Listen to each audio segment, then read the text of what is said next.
जमहूरियत में अखलाकियात का भाषण और मगरिब की मिसालें देने वाले इमरान खान आज एक बार फिर जब अखलाकियात का दर्स दे रहे थे तो मुझे हंसी आ रही थी क्योंकि अब अफसोस नहीं होता बल्कि इन बातों पर हंसी आती है। इमरान खान के बकौल बरतानवी वजीर आजम को एक झूठ बोलने पर वजारत उज़्मा से मुस्ताफी होना पड़ा, मगर इमरान खान पर भारत, इजराइल और यूएई से सियासी फंडिंग का इल्जाम लगा। इमरान खान खुद को इंसाफ के लिए पेश नहीं कर सके, गद्दारी के फतवे दिए लेकिन इससे मुकर गए, जंगला बस के लेकिन केपीके में खुद मेट्रो बना ली। साबिक निगरान वजीर आला को 35 पंक्चर्स का ताना देने वाले ने बाद में इसे सियासी बयान कहा।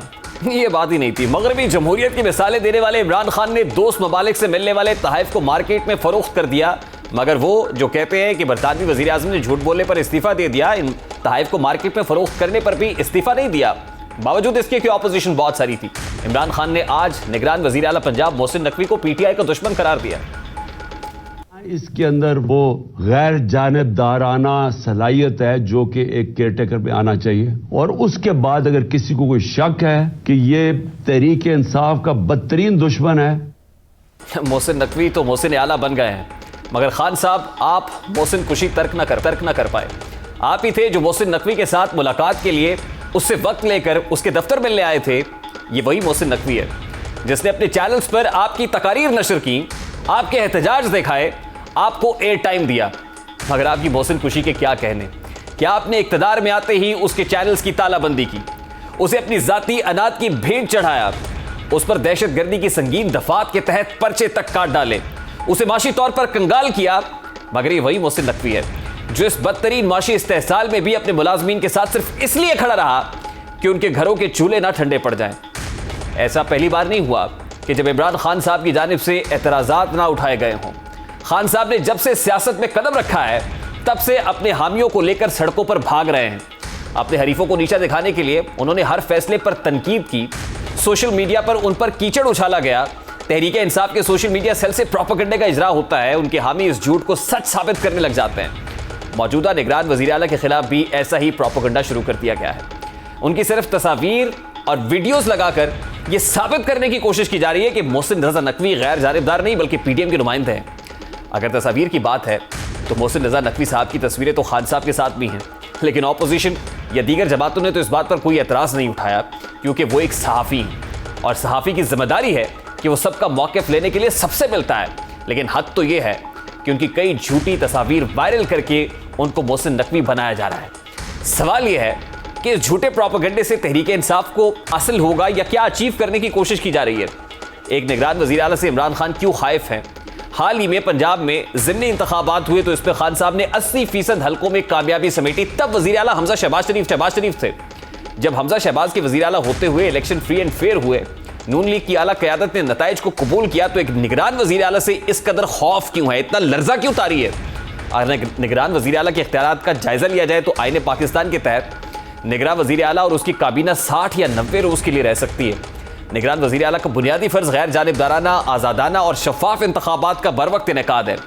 निगरान वज़ीर आला को रूल्स ऑफ बिज़नेस के तहत वही इख्तियार हासिल होते हैं जो एक मुंतखब वज़ीर आला को होते हैं, मगर निगरान वज़ीर आला अपनी कम से कम हुजम की काबीना बनाने और सिर्फ 4 मुशीरों के तकर्रुर का पाबंद है। निगरान वज़ीर आला काबीना का इजलास बुलाकर अमन व अमान समेत मुल्की उमूर से मुताल्लिक फैसले कर सकता है जिस पर हुकूमती मशीनरी अमल दरामद की पाबंद है। चारों सूबाई चीफ सेक्रेटरीज और दीगर वफाकी इदारों के आला हुक्काम को तब्दील कर सकता है, ताहम वो कोई नई कानून साजी नहीं कर सकते। इसके अलावा इदारों में अहम तकर्रियों और तबादलों के मामलात पर इलेक्शन कमीशन की गहरी नज़र होती है। तहरीक इंसाफ फिर से अदालतों और सड़कों का रुख करने जा रही है। सवाल तो ये भी है कि अगर आपको पंजाब की आवाम का दर्द था तो क्यों आप गुज़श्ता साल से अपनी बंदूक के सूबे के कांधों पर रखकर वफाक को ब्लैकमेल करते रहें? अब जबकि आपकी हठधर्मी और मंशा के मुताबिक जा रहे हैं तो बजाय इलेक्शन में जाने के इस सूबे का अमन तबाह करने के दर पे क्यों है? सवालात तो बहुत सारे हैं, और सवाल तो फिर ये भी है कि इस वक्त जो सिचुएशन पंजाब के अंदर बनी हुई है, असल मसला शायद खान साहब का किसी एक ज़ात के साथ नहीं है, इलेक्शन कमीशन के साथ है। पिछले 1 साल में खान साहब ने सबसे ज़्यादा टारगेट इसी एक इदारे को किया है। इसकी वजह सामने इलेक्शन कमीशन ने खान साहब को फॉरेन फंडिंग और तोशा खाना में मुजरिम करार दिया हुआ है। उन पर तौहीन इलेक्शन कमीशन का केस भी चल रहा है। खान साहब इलेक्शन कमीशन से नाहल तो हो चुके हैं, मगर गिरफ्तारी भी नविश्ता दीवार दिखाई दे रही है। अब निगरान वज़ीर आला के मामले पर भी खान साहब ने इलेक्शन कमीशन पर और अदालत जाने की धमकी भी दे डाली है। मैंने इतनी बददियानतदार इलेक्शन कमीशन अपनी जिंदगी में नहीं देखी। मैंने ऐसी इलेक्शन कमीशन देखी नहीं जो इतनी बेशर्मी से तहरीक इंसाफ के खिलाफ हर फैसला इनका हमारे खिलाफ आता है। हर बारी हम अदालत में जाते हैं, ये हमारे खिलाफ फैसला करते हैं, हम अदालत में जाते हैं और अदालतें इनके फैसले को ओवरटर्न करती है कि कहने का मतलब कि इन्होंने गलत फैसला किया हमारे खिलाफ। ये 8 या 9 दफा हो चुका है। अब शायद इमरान खान आइन और कानून से भी नाबालिग हैं। माजी में ऐसी कोई मिसाल नहीं है कि अदालत ने चीफ इलेक्शन कमिश्नर के निगरान सेटअप के फैसले को खत्म किया हो। 18वीं तरमीम में निगरान सेटअप के लिए एक मुकम्मल निज़ाम आइन का हिस्सा बनाया गया था ताकि डेडलॉक पैदा ना हो। आइन में केयर टेकर्स के लिए अदालती इख्तियारात नहीं है, चीफ इलेक्शन कमिश्नर के खिलाफ अपील नहीं हो सकती। अब खान साहब अदालत में किस बात का स्टैंड लेंगे, किसकी जानिबदारी या गैर जानिबदारी का पैमाना जांचने के लिए खान साहब के पास क्या फॉर्मूला है? क्या सोशल मीडिया ही एक बैरोमीटर है जिसके ऊपर जब चाहे अपने कीबोर्ड वॉरियर्स के जरिए से किसी पर भी अपनी तोपें तान लें, बंदूकों का रुख कर लें और उसके बाद उसकी पगड़ी उछाल कर रख दें, उसकी इज्जत को तार तार करें, उसका जो सोशल स्टेटस है उसको दांव पर लगाएं, हत्ता कि उसके लिए सिक्योरिटी रिस्क तक बन जाए? क्या ये मैंडेट है इमरान खान साहब के पास? क्या यही करते रहेंगे?